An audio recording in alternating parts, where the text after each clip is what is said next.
It was September of 2012 when I came here in Abu Dhabi.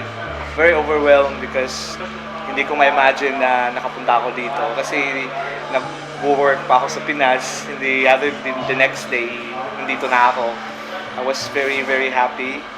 But at the same time, naisip ko rin kung bakit nang nakapunta ako dito kasi I didn't spend any single cents pagpunta ko dito.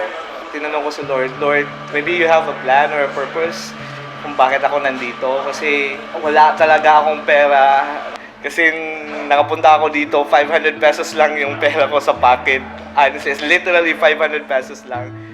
I was able to get a job because yun naman talaga yung purpose din ng pinsan ko na makapunta kami dito.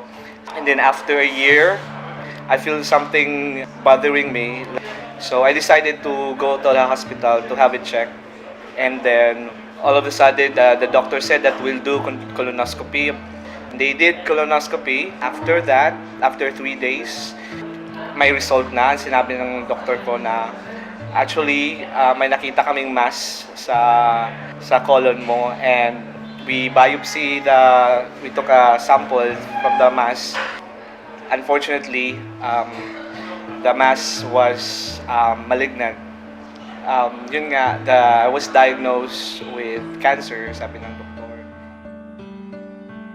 And then, sabi ng doktor, you have to take an operation as soon as possible because malaki na yung mass. It's about 2.3 or 2.4 inches.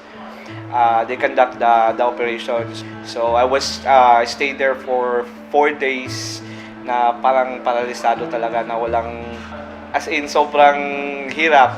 The pain na dinaanan ko. But during that time, di naman ako na-worry. Wala akong feel na-depress ako because nalaman ko yung sakit. I didn't even bother na magtanong pa ng maraming details about it. Kasi deep in my heart, I know that my purpose talaga kung bakit ako nandito. And ang hirap niya talaga, but good thing God provided the people that I need during that time because I don't have families here.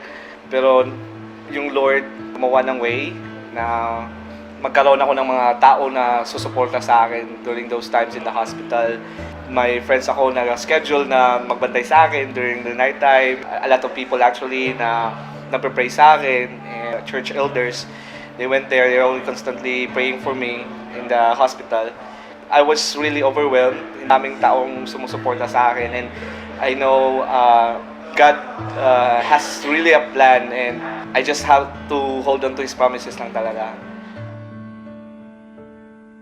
I know God has a plan, pero hindi ko pa alam kung ano yon. And then all of the sudden, I came to realize na starting from the Philippines, kung paano ako nakapunta dito, na I don't have any money nung nagkasakit ako.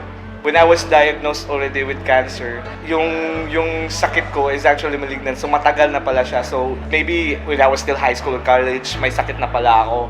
If you're a cancer patient in the Philippines, ang hirap. The medicine itself, di mo kakayanin kung hindi ka milyonaryo doon sa Pinas, or mayaman ka talaga, or may pera kayo, or may source of income talaga kayo na makakasupport doon. Doon ko na-realize na, wow, Lord, ang galing. I know the reason why but nandito ako. So, because you want me to be healed here, because I cannot, hindi ko kaya yon pag nandun ako sa Pinas. One time nga parang napaiyak ako talaga parang na-touch talaga ako ni Lord na kung anong ginawa niya. I mean, sobrang laki. I mean, amazing talaga siya. I mean, kung mayroon pa sa amazing or mayroon pang word na lalampas sa amazing, as in, yun talaga si Lord. Sabi nga niya sa verse na Romans 8:28 that all things work together for our good. So, lahat ng bagay na nangyayari sa atin, may purpose yun kung bakit nangyari. At the same time, may plano yun. May mga friends ako na nakikita nila ako na parang may cancer ka ba? Kasi nakikita nila sa mukha ko na lagi na akong happy, lagi na akong nagpapatawa, and I didn't even lose weight. So sabi nila, parang ikaw lang talaga yung cancer na hindi pumapayat, tumataba ka pa nga, sabi nila. So sabi ko, because I'm blessed actually, so that's why. Yung isang friends ko nga, sabi ko nga sa kanya, kasi yung nanay niya is a cancer patient also. Sinabi niya sa akin na yung mama ko na diagnose ganito, may problema siya sa breast.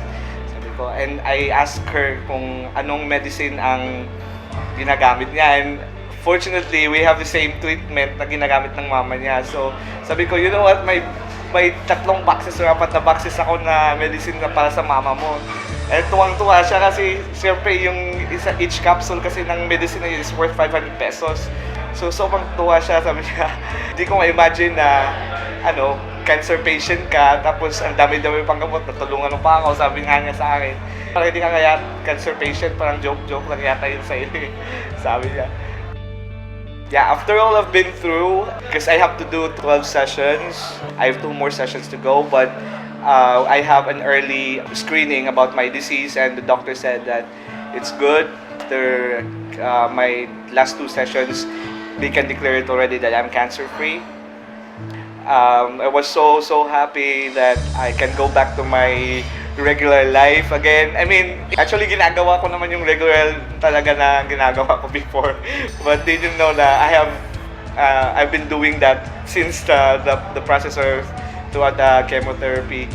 Thankfully, God has healed me, and I declare the complete healing actually for my disease. I know that I'm already healed, and thankfully to the Lord, because of Him, everything's going under its way, its regular way. Just have faith in Christ. What situation, kung ano kaya ngayon, kung may sakit ka, no worries. God has a plan for you. God has something stored for you. Just seek Him and pray and talk to Him all the time, because He knows better than you are. Just hold on to His promises and declare His promises, because I know His promises are true. Hindi yan matitinag. Everything will fade away, but His promises will still gonna remain.